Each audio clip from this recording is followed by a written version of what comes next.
اعوذ باللہ من الشیطان الرجیم بسم اللہ الرحمن الرحیم الحمد للہ رب العالمین الرحمن الرحیم مالک یوم الدین ایاک نعبد و ایاک نستعین اہدنا الصراط المستقیم صراط الذین انعمت علیہم غیر المغضوب علیہم ولا الضالین آمین رب اشرح لی صدری ویسر لی امری واحلل عقدۃ من لسانی یفقہوا قولی۔ السلام علیکم ورحمۃ اللہ وبرکاتہ۔ امید کرتا ہوں آپ سب خیریت سے ہوں گے۔ آج کا ہمارا ٹاپک ہے تبوک کے سفر میں قوم ثمود کی بستی پر گزر۔ غزوہ تبوک ایک مشہور غزوہ ہے اور نبی اکرم صلی اللہ علیہ وآلہ وسلم کا آخری غزوہ ہے۔ حضور اقدس صلی اللہ علیہ وآلہ وسلم کو اطلاع ملی کہ روم کا بادشاہ مدینہ منورہ پر حملہ کرنے کا ارادہ کر رہا ہے اور بہت بڑا لشکر لے کر شام کے راستے سے مدینہ کو آ رہا ہے۔ اس خبر پر 5 رجب 9 ہجری پنجشنبہ کو نبی اکرم صلی اللہ علیہ وآلہ وسلم اس کے مقابلے کے لیے مدینہ طیبہ سے روانہ ہو گئے۔ چونکہ زمانہ سخت گرمی کا تھا اور مقابلہ بھی سخت تھا، اس لیے حضور اقدس صلی اللہ علیہ وآلہ وسلم نے صاف اعلان فرما دیا کہ روم کے بادشاہ سے مقابلے کے لیے چلنا ہے، تیاری کر لی جائے۔ اور حضور اقدس صلی اللہ علیہ وآلہ وسلم نے خود اس کے لیے چندہ فرمانا شروع کیا۔ یہی لڑائی ہے جس میں حضرت ابوبکر صدیق رضی اللہ تعالی عنہ گھر کا سارا سامان لے آئے، اور جب ان سے پوچھا کہ گھر والوں کے لیے کیا چھوڑا تو فرمایا کہ ان کے لیے اللہ اور اس کا رسول حضرت محمد مصطفیٰ صلی اللہ علیہ وآلہ وسلم کو چھوڑایا۔ اور حضرت عمر رضی اللہ تعالی عنہ گھر کے پورے سامان میں سے آدھا سامان لے آئے، اور حضرت عثمان غنی رضی اللہ تعالی عنہ نے 1/3 لشکر کا پورا سامان مہیا فرمایا، اور اسی طرح ہر شخص اپنی حیثیت سے زیادہ لے کر آیا۔ اس کے باوجود چونکہ عام طور سے تنگی تھی، اس لیے 10 آدمی ایک اونٹ پر تھے کہ نوبت بنوبت یعنی باری باری اس پر سوار ہوتے تھے۔ اسی وجہ سے اس لڑائی کا نام جیش العشرہ یعنی تنگی کا لشکر اس کا نام رکھا گیا۔ یہ لڑائی نہایت سخت تھی کہ سفر بھی دور کا تھا اور موسم بھی اس قدر سخت کہ گرمی کی انتہا نہیں تھی، اور اس کے ساتھ ہی مدینہ طیبہ میں کھجور کے پکنے کا زمانہ زور پر تھا کہ سارے باغ بالکل پکے ہوئے کھڑے تھے، اور کھجور ہی پر مدینہ طیبہ والوں کی زندگی کا زیادہ دار و مدار جو ہے وہ اسی پر تھا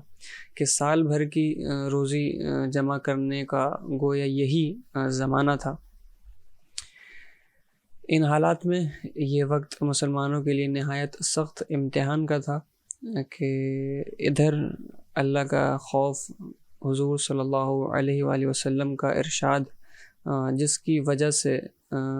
بغیر جائے نہ بنتی تھی، اور دوسری جانب یہ ساری دقتیں کہ ہر وقت مستقل روک تھی،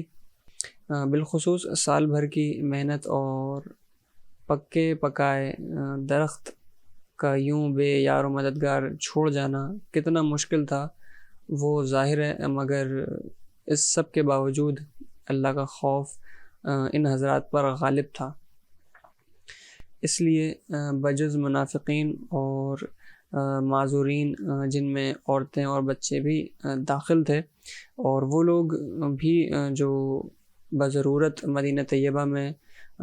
چھوڑے گئے یا کسی قسم کی سواری نہ مل سکنے کی وجہ سے روتے ہوئے رہ گئے تھے، جن کے بارے میں آیت نازل ہوئی، سورہ توبہ کی آیت نمبر 92 ہے، وہ نازل ہوئی۔ بسم اللہ الرحمن الرحیم۔ تولوا واعینہم تفیض من الدمع، یہ آیت نازل ہوئی۔ راستے میں قوم ثمود کی بستی پر گزر ہوا تو حضور اقدس صلی اللہ علیہ وآلہ وسلم نے دامن سے اپنے چہرے کو ڈھانپ لیا اور اونٹنی کو تیز کر دیا، اور صحابہ کرام رضوان اللہ تعالیٰ علیہ مجمعین کو بھی حکم دیا کہ یہاں سے تیز چلو اور ظالموں کی بستی میں سے روتے ہوئے گزرو اور اس سے ڈرتے ہوئے گزرو کہ تم پر بھی خدا نخواستہ وہ عذاب کہیں نازل نہ ہو جائے جو ان پر نازل ہوا۔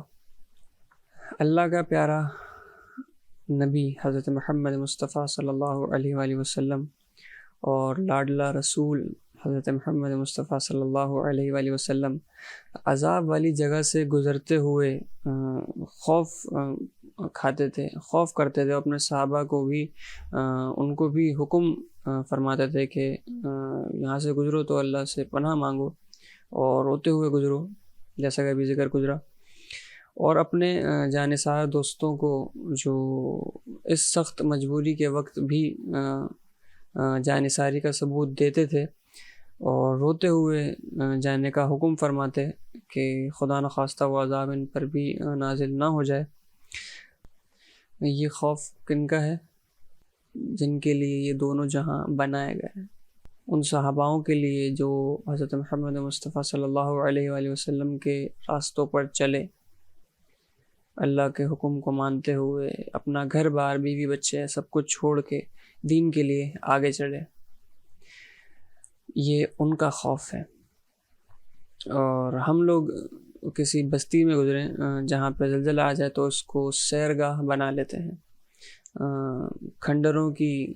تفریح ہو جاتے ہیں، اور رونا تو درکنار ہے، رونا تو آپ ایک چھوڑ ہی دیں، رونے کا خیال بھی جو ہے وہ دل میں نہیں آتا۔ تو اللہ تعالیٰ سے دعا ہے کہ اللہ تعالیٰ ہمیں بھی وہ خوف نصیب فرمائے جو ہمیں اللہ کے قریب کر دے۔ السلام علیکم ورحمۃ اللہ وبرکاتہ۔